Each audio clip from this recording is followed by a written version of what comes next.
lyk dalk vir ons duister. Here, dit is onseker tye wat ons leef en daar's soveel mense wat bekommerd is oor hulle werk, soveel mense wat stres oor wat lê vir ons voor. En dankie dat ons net vandag kan besef, U is in beheer. En U is die een wat sal voorsien, U is die een wat sal kom deurdra. En dankie dat ons kan kom intree vandag vir besighede, vir middel en vir al die plekke wat soveel aanslaas en soveel mense hoor dat hulle werke verloor en dorpe soos Newcastle wat amper spookdorp word, Here.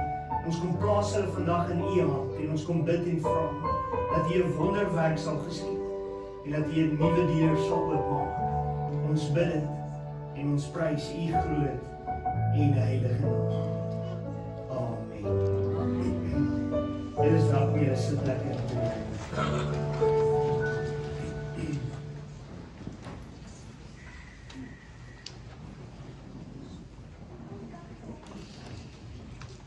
Daar was eendag 'n jong bouer gewees wat in konstruksie was.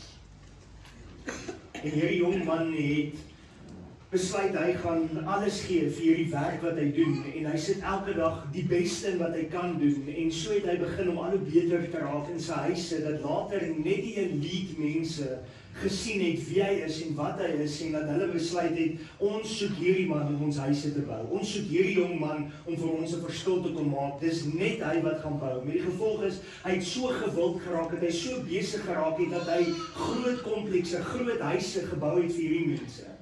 En hy het op 'n stadium in sy lewe gekom hier in sy laat 40s, vroeë 50s en hy gesê ek is moeg gewerk, ek gaan aftree. En hy gaan na al sy kliënte toe en sê vir hulle ek is klaar, ek gaan nie verder bou nie, ek gaan nie verder werk nie. Ek gaan nou rus, ek gaan nou ontspan en ek gaan nou my lewe geniet en ek en my vrou gaan nou gaan toer en gaan doen net wat ons wil gaan doen. En een van sy kliënte kom na hom toe en sê vir hom, maar wil jy nie vir ons net nog een huis bou nie? En hy sê vir hom van die begin af, ek wil nie hierdie huis bou nie. Ek stel nie belang in nog 'n projek nie. Ek is klaar, ek het genoeg geld, ek het genoeg gewerk, ek het genoeg van alles gehad. Ek sien nie kans om nog 'n huis te bou nie. Maar hierdie kliënt het aangehamer en gesê, dit sal jou laaste projek wees. Bou vir ons.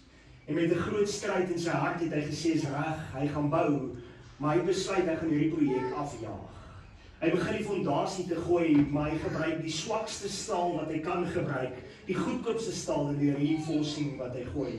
En hy begin hierdie huis te bou en hy besluit sommer, hy gaan nie eens ordentlike dampkors gooi nie. Hy gaan nie eens ordentlik keer vervolg nie, want hy worry nie as hy klaar is met die huis, gaan hy mooi lyk en hy gaan net beweeg en whatever happens is die ou se probleem, is nie my probleem nie. En hy gebruik nie eens reinforce soos hy moes nie. Hy skiep dit sommer. En hy vat die kortste paai, hy gaan koop reject teels om die huis mee te teel. Hy gebruik sommer kaste wat hy bymekaar kon gelap het en hy doen die swakste werk wat hy nog ooit gedoen het, maar wat vir hom stonk geslaan het in sy hele projek. Gewoonlik as hy 'n huis gebou het, dan was hierdie ou kort daar gewees en die inspekteur het daar gewees om te kom kyk en hy dink, ag, miskien is dit omdat ek al soveel jaar huise bou dat hierdie mense nie geplaag gaan wees of nie eens hier kom kyk nie.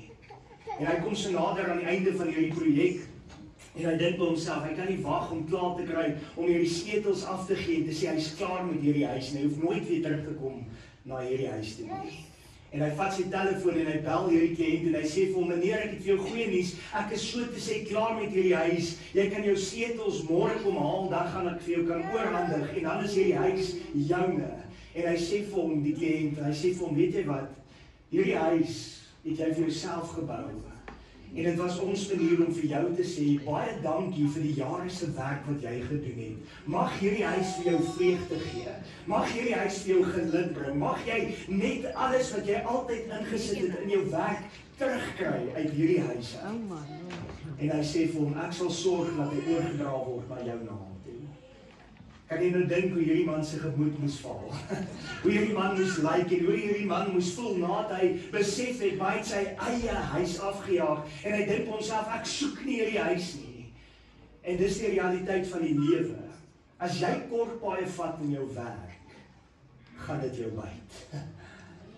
En dis hoekom dit seker so belangrik is, dat ek en jy vandag bietjie oor werk moet gesels, en bietjie moet besef dat die Here het jou en my gemaak om te kan werk. As jy gaan kyk na die skepingsverhaal, dan kan jy baie duidelik sien dat die woord sê vir ons, die Here het 6 dae gewerk, en die 7de dag het hy gerus. Met ander woorde, daar is werk van die begin af gewees. Nou as ek jou 'n interessante vraag mag vra, kom ons kyk gou bietjie, hoe is die gemeente se algemene kennis? Waar in die woord kom die woordjie werk vir die eerste keer in die Bybel voor? Weet jy dat? Wie weet? Voor die sondeval of na die sondeval? Voor die sondeval. Well done.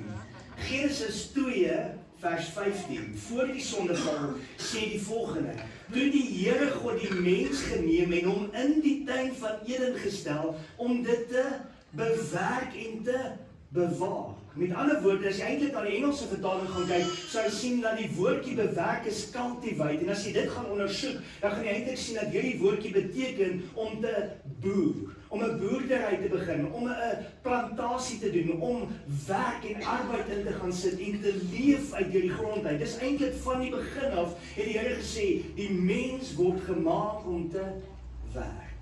Baie mense het die indruk van ons is gemaak om in 'n tuin te lê, lekker onder 'n boompie te sit en te sê, kom ons eet net daai vrugte en ons kyk vir die diere. Nee, dit was nie heeltemal die doel van die skepping nie. Die mens het gesê, bewerk hom, maak 'n verskil, plant. Maar daar het iets gebeur wat dit eintlik vir jou en my verskriklik hartseer kom maak. En as ek en jy daarna gaan kyk, dan sien ons baie duidelik dat daar 'n sondeval plaasgevind het. En as gevolg van hierdie sondeval wat plaasgevind het, is daar 'n verandering wat gekom het in die werksplek. En is daar eintlik 'n baie negatiewe konnotasie wat daar is. En eintlik in baie mense vandag sê net dat daar is 'n vloek aan die werksplek gekoppel. En dit vind jy in Genesis hoofstuk 3 vanaf vers 17 tot 19. En hy sê, en aan die mens het hy gesê, omdat jy geluister het na die stem van jou vrou, asseblief mans, moet nou nie na jou vrou luister nie, ek daar sommer, omdat jy geluister het na die stem van jou vrou, en van die boom geëet het, waarvan ek jou beveel het om nie te eet nie, vervloek is die aarde om jou ontwil. Luister mooi. Voor die tyd het die aarde nie dorings en ditsels en al hierdie gemors voortgebring nie. Hy het vir jou plante en vrugte en groente voortgebring. As jy iets geplant het, was dit mooi. Dit was nie sulke vreeslike en aaklige werk gewees nie. Maar as gevolg van die sondeval het daar 'n vloek gekom en wat die Here gesê het, vervloek is die aarde om jou ontwil. Met moeite sal jy daarvan eet al die dae van jou lewe.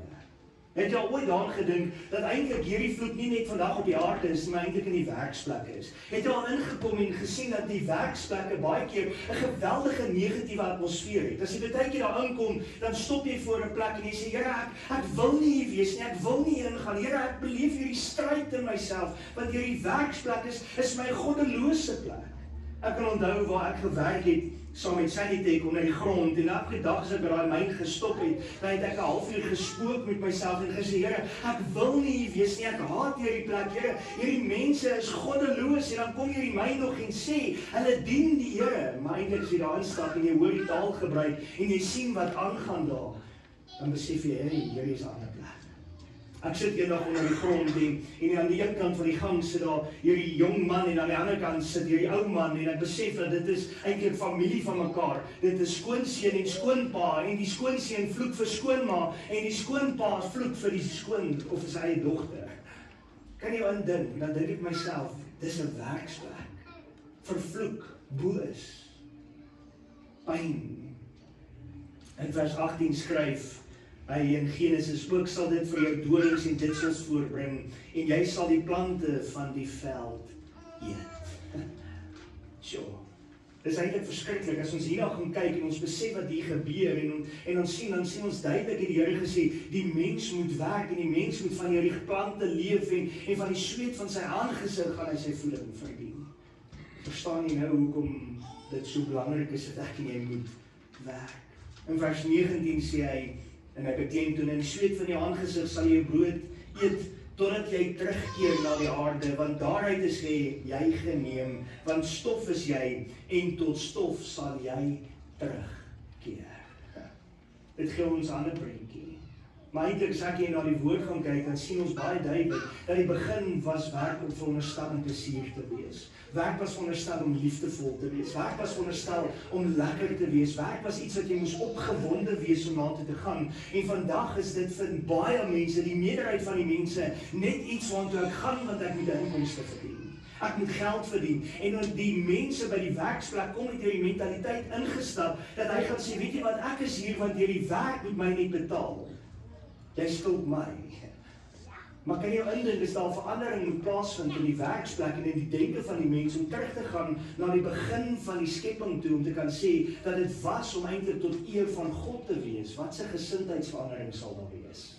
As jy uit kan klim by die werk en kan sê, ek is hier want ek kan 'n instrument in God se hande wees, ek kan 'n bron van liefde wees, ek kan iemand wees wat lig bring in 'n duister, donker wêreld, is dit 'n ander prentjie. Maar ongelukkig is dit so dat die meerderheid van die wêreld vandag dink, ek is nie hier om 'n lig te dra nie, ek is nie hier om 'n verskil te maak nie, ek is nie hier om 'n man of 'n vrou van integriteit te wees nie, ek is net hier. Hoekom? Sodat ek eenvoudig my salaris kan verdien. Het jy geweet die salaris kan net so weg wees? Wat dan? Wat dan?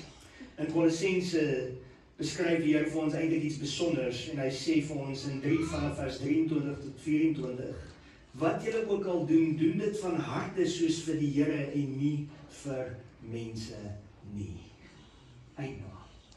Met ander woorde, as ek die denkwyse kon ingeneem met daai tyd, waar Sally ek gewerk het, om te sê, Daniel, jy is nie daar vir jouself nie, jy is nie daar om aan my af te sak en net 'n salaris te verdien, jy is daar om dat jy vir God iets kan beteken, dan sou my lewe totaal anders gewees het. Maar omdat ek gedink het, ek hou nie van hierdie plek nie, omdat ek gedink het, dit is 'n aaklige plek, en omdat ek die hele tyd gegaan het, gesê, ek moet iets doen, want ek moet vir my gesin sorg, ek moet kos op die tafel sit, het ek elke dag negatief werk toe gaan, negatief huis toe gekom, en 'n atmosfeer by die huis ingedra. Hoekom? Want ek is negatief, want ek haat die werksplek. En ek kan onthou hoe dit voel as jy by daai stinkende plek kom, en as jy daai toilette moet oopmaak, en hoe dit vrot, en hoe dit lyk, en hoe dit ruik, en hoe dit is, en as jy daai kanisters moet uithaal, en jy moet dit op 'n trolly laai, want jou werker het nie gekom nie, en jy moet sy werk gaan doen. Dan raak jy boos in jou hart, en jy wil hom skel, en jy wil woorde gebruik wat nie gepas is nie. Hoekom? Want die Here het gesê, vervloek is die werksplek. Vervloek is die werksplek. Nou die hartseer ding is net, as ek en jy op 'n plek kan kom en ons denke verander en kan sê, ek wil eerder maak dat my werksplek 'n plek van aanbidding is. En ander woorde, dit te besef van, Here, dit wat ek doen ek vir U. Met alles wat in my is daar iets niets wat gebeur. Dan stap jy met 'n gejubel in jou hart in die werk in. Al word daar op jou geskree en geskree, al word dit hoe moeilik, kan jy sê, Here, I will still praise you, I will still glorify your name. Ek kan 'n verskil vir U maak. In Matteus 5 vers 16 sê hy vir ons dit baie mooi. Hy sê, laat julle lig so skyn voor die mense, dat hulle julle goeie werke kan sien, en julle Vader wat in die hemel is, verheerlik. Luister mooi. Laat jou werke gesien word, nie sodat jy verheerlik kan word nie, maar sodat jy jou Vader in die hemel kan verheerlik. Toe ek my eerste gemeente was, vra my ouma eendag, Daniel, waar sien jy jouself oor 10 jaar? En ek sê vir hom, as die dominee van Agapai gemeente Potchefstroom. En hy sê vir my, toe ek die dag daar moet begin klaarmaak en alles, en begin aanskuif, sê hy vir my die eendag, en ek stikkend, en ek sê vir my, hierdie is my lewe, hierdie is wat ek my hart uitgestort het, ek kan nie weg van daai gemeente af nie, dis my alles. En hy sê vir my, Daniel, gaan haal 'n emmer water, en ek dink myself, wat moet ek met 'n emmer water doen? En ek gaan haal hom, en ek maak hom vir hom, en ek sê vir hom, moet ek seep ingooi, moet ek was? Hy sê vir my, nee, sit die emmer daar neer. Hy sê, kyk vir daai emmer, sien jy iets snaaks aan hom? Het hy 'n gat en lekker? Ek sê vir hom, nee, dis 'n gewone emmer, hy's heel, hy's reg. Hy sê, druk jou arm in daai emmer. En ek druk my arm in daai emmer. En hy sê, haal hom uit, en hy sê vir my, Daniel, het daar 'n gat agter gebly. Ek sê vir hom, nee. Hy sê vir my, nou presies, jy's vervangbaar. Die gemeente sal aangaan sonder jou. Dit was seker die hardste woord dat ek in my lewe gehoor het. En dis wat die realiteit is en wat dit so hartseer maak, want mense leef vandag in hulle identiteit koppel aan hulle werk en sê, dis my lewe, dis my alles, dis wie ek is, en die dag as jy aftree, dan is dit as jy tussen die oë geslaan word, want wie is ek, wat is ek nou? En het jy agtergekom dat die meerderheid van die mense, man en vrou wat vandag aftree, gaan sit by die huis, En dan vra hulle hierdie groot vraag, wat nou? My lewe is tot einde, ek het niks om hiervoor te leef nie, en eintlik was die werk net 'n rol wat jy uitgeleef het. Dit was 'n tydelike ding wat jy geleef het. En eintlik moet ons op 'n plek kom en te kan sê, ek het my lig by die werk geskei, nou kan ek my lig op soveel ander plekke gaan skei, want ek het al daai jare se kennis en ondervinding opgedoen. Luister mooi na hierdie vers, weer in Matteus 5, vers 16. Laat jou lig so skyn voor die mense. Met ander woorde, Here, it's not about me, it's about you. En ek gaan hierdie lig vir U laat skyn, dat hulle die goeie werke kan sien wat ek doen, want dit wat ek doen, doen ek nie vir myself nie, ek doen dit vir U, Here, sodat hulle U in die Vader in die hemele is, verheerlik. Jou lig moet skyn met 'n gesindheid van integriteit, met 'n gesindheid van liefde, met 'n gesindheid van, ek gaan altyd die ander een opbou met die woorde wat ek spreek. Ek onthou by daai myn, die een dag, jy moes altyd sukkel om hierdie myn te kry om saam met jou te werk. Dan moet jy na die mynkaptein toe gaan en vir hom sê, luister, ek het 'n treintrokkie nodig wat onder die grond moet wees, 'n trein wat moet hierdie toilet skuif of hierdie goed moet skuif, en as julle dit nie vir my reël nie, kan ek nie hierdie werk doen nie. En hierdie ou reageer nie, en die goed is nie in plek nie, en ek gaan sit een dag en sê, nou het ek genoeg gehad, en ek skryf hom 'n baie mooi e-pos. Ek as 'n klein ou supervisor by 'n myn, skryf vir die mynkaptein 'n baie mooi e-pos. En ek dog, nou het hierdie man gewys. En ek gaan die dag onder grond en ek gaan doen 'n klomp werk en ek kom weer uit toe. Ek so in my kantoor instap en dinge gaan nou weer admin doen, te kry so klop hier by my kantoor weer. En die man kom staan daar en sê, mannetjie, wie dink jy is jy? En hy praat met my in tale daar wat ek nie ken nie. En ek besef daai dag, werk is nie altyd lekker nie. Werk is nie altyd wat ek graag dit wil hê nie. Maar as ek met ander gesindheid na hierdie man toe gegaan het, en ek het na hom toe gekom, en ek het my lig laat skyn, en ek het met woorde integriteit, en ek het hom gevra, en gesê, help my asseblief, want hier sit die krisis, jy het hierdie plek nodig, en skoon nodig, en as jou sanitation nie in plek is nie, dan maak die gesondheid hierdie myn toe. As ek met daai gesindheid na hom toe gekom het, het ek 'n totale reaksie gekry, en hy sê my gehelp het. Hoe is jou gesindheid by die werk? Is jy 'n man of 'n vrou van integriteit? In 1 Petrus 4 vers 10 sê hy vir ons, na mate elkeen 'n genadegawe ontvang het, moet julle mekaar daarmee dien soos goeie bedienaars van die veelvoudige genade van God. Nou luister baie mooi, as jy hierdie prentjie kry van bedien, wat se prentjie kry jy anders as 'n waiter? Wat 'n skinkbord draai en sê, ek is hier om jou te dien. Ek is nie hier net om geld te kry. Ek is nie hier om 'n verskil of in my eie sak te maak nie. Ek is hier om vir jou liefde te gee. Ek is hier om jou te help. Ek is hier om jou op die hande te dra. As ons daai gesindheid in ons harte kan begin inneem, dan gaan die werksplek anders wees. En die groot realiteit is net dat daar soveel kinders van God wat daai gesindheid kan inneem, dat dit 'n totaal ander effek kan maak op die werk. Maar ons doen nie. Ons sal deel van die stelsel wees, en ons gaan werk toe, en ons gaan huis toe, ons het konflik en ons het kopseer. Maar die Here het ons geroep om te sê, wees anders. Wees anders. Filippense 2 vers 4. Jy moet nie elkeen na sy eie belang omsien nie, maar elkeen ook na die ander se. Here, ek is hier om te help. Here, ek is hier om hierdie besigheid op te tel. Here, ek is hier om 'n verskil te maak. Maar 'n belangrike aspek wat ek in die oog moet kyk is, punt wat ek wil maak, werk in 'n ritme. Met ander woorde, die Here het 6 dae gewerk en die 7de dag het hy gerus. Rus ons. Want ek en jy kan so hard werk, ek en jy kan soveel tyd en energie in ons werk instoot, en dat ons dag en nag net werk en werk en werk en werk, en jy brand jouself uit, en op 'n einde van die dag word jy net so verval. Die Here het geweet, ek en jy is beperk, en hy het gesê, jy moet rus. Eksodus 20 vers 9 sê, 6 dae moet jy arbei en al jou werk doen, maar op die 7de dag is dit die Sabbat van die Here, jou God. Dan mag jy geen werk doen nie. Jy of jou seun of jou dogter of jou diensknegt of jou diensmagd of jou vee of jou vreemdeling wat in jou poorte is nie. Niks nie. Nou kan jy dan vir my sê, ja, maar die Sabbat is die Saterdag of die Sondag. En ons gaan in 'n groot debat ingaan en ons gaan praat met mekaar en dit oor die Sabbat. Maar dan wil ek jou net vat na Markus hoofstuk 2 vers 27. Die Here sê dit so duidelik. Die Sabbat is gemaak vir die mens, nie die mens vir die Sabbat nie. So met ander woorde, die Here het gesê, ek weet jy het rus nodig. Ek kom gee jou 'n dag van rus. Vandag is die werksplekke so dat jy in skofte werk. Dat jy nie altyd op 'n spesifieke dag kan sê, dis my weeklikse Sabbatdag. Maar het jy 'n dag wat jy kan sê, ek gaan in die ritme van God in beweeg en ek gaan 'n dag van rus vat. Ek gaan 'n dag van afsondering vat. Ek gaan 'n dag met God spandeer. Ek en jy het dit so nodig. Ek wil jou vat na 'n voorbeeld in die Bybel toe.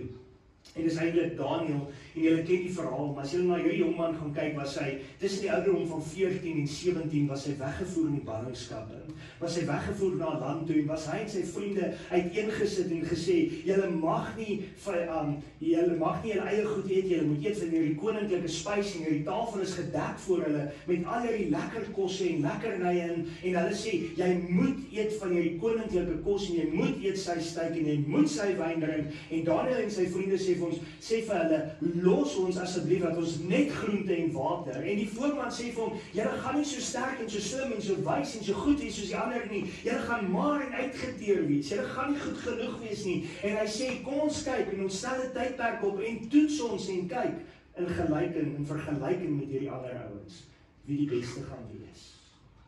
En op die einde van die dag is Daniel en sy vriende by verre wat hulle bo uitgestaan het. Dat hulle die wysste manne was in wetenskap en dat hulle so goed gedoen het. En as jy eintlik aan gaan kyk, is dit 'n besonderse ding vir ons. Onthou, hierdie is 'n jong man wat die Here dien en God gevrees het, wat weggevat is by sy kultuur, weggevat is waar hy wil wees. En hy is in 'n plek van ballingskap ingebring, 'n plek waar jy nie wil wees nie. Dis 'n plek wat daar boosheid is, daar's 'n plek waar daar afgode is, dis 'n plek wat jy afgebreek word. Met ander woorde, is dit nie 'n voorbeeld van die vervloeking van die werksplek nie. Maar Daniel sê, ek kies integriteit en ek gaan by God se woord staan. En hy leef in wysheid, en in woord, en in voorbeeld, en in liefde. En Daniel word een van die grootste en die wystes wat onder hulle is. En as jy Daniel 6 gaan kyk, vers 3, dan sien dat hy een van die eerste ministers geword het. Hoekom? Want God het hom geseën. Nou as jy eintlik daarna gaan kyk, as daar gesindheid is van liefde, as daar gesindheid is van God, om te sê ek wil God behaag in my werksplek, dan beteken dit daar's 'n seën op die werksplek, nie waar nie? Kyk gou verder. Sy vyande kom op 'n plek en hulle sê, ons moet hierdie man uit die pad uitry, want hierdie Daniel is eintlik vir ons, hy laat ons sleg lyk, nie waar nie? Want hierdie is 'n kind wat die Here dien en hy is nie deel van hierdie volk nie, maar tog staan hy as die eerste minister uit. En hierdie ander ministers maak hierdie slim plan en sê, ons moet iets gaan vind om teen sy werk te kan bring, dat ons hom na die koning toe kan vat en dat hierdie koning hom uit die pad uit kan ry. En Daniel, kan jy gaan lees, sê daar word duidelik in die woord geskryf, dat hierdie manne kon geen aanklag teen Daniel gevind het nie. Sy werk was 100% reg gewees, geen foute nie. En hierdie manne kom op 'n dag en hulle sê, okay, as ons nou fout moet vind teen hierdie Daniel, dan moet ons dit gaan doen in sy godsdiens. En hulle gaan na die koning toe en hulle sê vir die koning, skryf 'n gebod, maak hierdie verklaring, dat as daar enigiemand is wat nie u dien nie, maar 'n ander god dien, dat hy in die leeukuil gegooi moet word. En hulle weet dat Daniel 3 keer 'n dag gaan bid en tyd met die Here gaan spandeer. So daar's nog maar een geheim. Hoe meer tyd ek in God spandeer, hoe meer geseën sal ek kan wees vir my werksplek. Al gaan daar mense wees wat klippe gooi, al gaan daar mense wees wat skade wil doen teen my. Hierdie manne kom na hierdie koning toe en hulle sê vir hom, u groote koning, u hoogheid, is dit nie waar dat u gesê dat geen ander god mag dien behalwe u, o koning nie? En hy sê dit is so en dit is onveranderbaar, dit kan nie verander nie, dis vas op die woord. En hy sê ja, en hy sê okay, jou eerste minister Daniel gaan bid 3 keer 'n dag vir sy God, nie vir u nie koning. En hierdie koning is hartseer, hy's gebroken, want daar's niks fout wat Daniël doen nie. En hy probeer alles in sy mag om hierdie te verander. En hy spook tot die nag toe, wat hy niks kan regkry nie. En op die einde van die dag sê vir hulle, dis reg, gooi hierdie Daniël in hierdie leeukuil. En hy sê nog aan hierdie eise woorde. Hy sê, Daniël, mag jou God jou red van hierdie leeukuil, van hierdie leeu's. En hy is ingegooi, en daai koning kan daai hele aand lank nie slaap. Daai hele aand lang rol hy rond en stoei hy, want daai kombers is te kort en hy's bekommerd en hy weet nie wat aangaan nie. Hy gaan uit die volgende oggend dadelik eerste ding na daai leeukuil toe en hy roep uit en sê, Daniël, was jou God in staat om jou te verlos? En hy het gesê, ja, o koning. En wat gebeur? Die koning haal hom daar uit en hy gooi daai manne met hulle gesinne in daai gat, die wat teen Daniël was. Hoekom? Want Daniël het vasgestaan in die Here. En daai koning wat 'n goddelose man was, maak 'n proklamasie daaruit en hy skree uit en hy sê eintlik vir almal, daar is net een God en dis die God van Daniël. Dan kan ek nie baie keer sê, Here, maar wat kan ek beteken by die werk? Here, ek is maar net swak en ek's net nietig en Here, ek is maar net een mens, maar as Daniël in 'n goddelose land 'n koning kan kry om uit te roep en te sê, daar is net een God, kan God enigiets deur jou doen. As jy nie bereid is om te sê, here I am, use me, gebruik my, by my werk. Ek en jy moet die keuse maak om te sê, Here, ek wil U dien, ek wil U behaag, ek wil hê dat mense na my moet kyk en kan sê, dis 'n man van integriteit, dis 'n man wat God dien. So hier's 'n praktiese toepassing. Daniël het begin in die oggend om te bid. In die middag het hy gebid en in die aand het hy gebid. So hoe kan jy 'n ander atmosfeer by jou werk kry? Begin jou dag met gebed. Here, gebruik my as 'n instrument in hierdie werksplek. Here, geef my geleentheid om 'n verskil vir U te kan maak. Wat jy doen, werk met integriteit, selfs as niemand kyk nie. Sure. Niemand kyk altyd nie, maar werk met integriteit. Dien jou kollegas. Hou hulle hande hoog, soos Aaron, Moses se hande omhoog gehou het. Jy's daar om te help. Jy's daar om 'n verskil te maak. Jy's daar om 'n maatskappy te verander. As ek en jy die gesindheid inneem wat Daniël ingeneem het en 'n koning kan draai, dan kan 'n CEO van 'n company en al die groot direkteure se harte verander. Maar dit begin by, hier is ek, Here. Hier is ek, Here.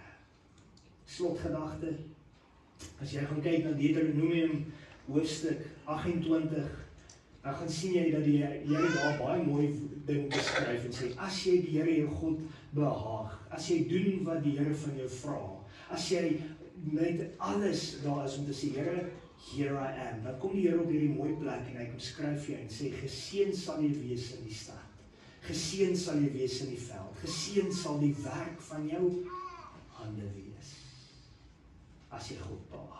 As jy nie God behaag nie, dan sê hy vir jou, vervloek sal jy wees in die stad, vervloek sal jy wees in die veld, vervloek sal die werk van jou hande wees. Hoekom? Gesindheid. Gehoorsaamheid. Ek en jy moet op 'n plek kom om te sê, Here, ek wil die lig laat skyn. Ek wil hoor wat U vir my sê. En ek wil die seën van die Here uitleef waar ek gaan. So moet die werksplek vir jou wees soos wat ons leer, 'n vervloeking? Nee. Dit moet 'n plek van seën wees.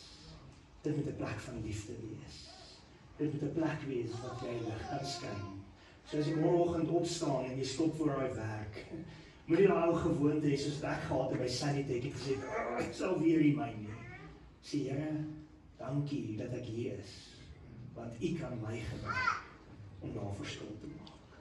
Baie keer sal mense sê, ja, maar dis die dominee se werk, hy moet die verskil maak, of jy evangeliste. Het jy geweet, ek het geen impak in enige besigheid in hierdie dorp nie. Maar as jy 'n verskil gemaak, dan het ons 'n groot impak. Each one, reach one, and teach one. Hoe is jou hartsgesindheid by jou werk? Jy kan die liefde van die Here gaan uitleef. En ek hoop dat dit vir jou dalk gaan bemoedig vandag. Moenie aan die werk jou onderkry nie. Jy doen dit vir Jesus.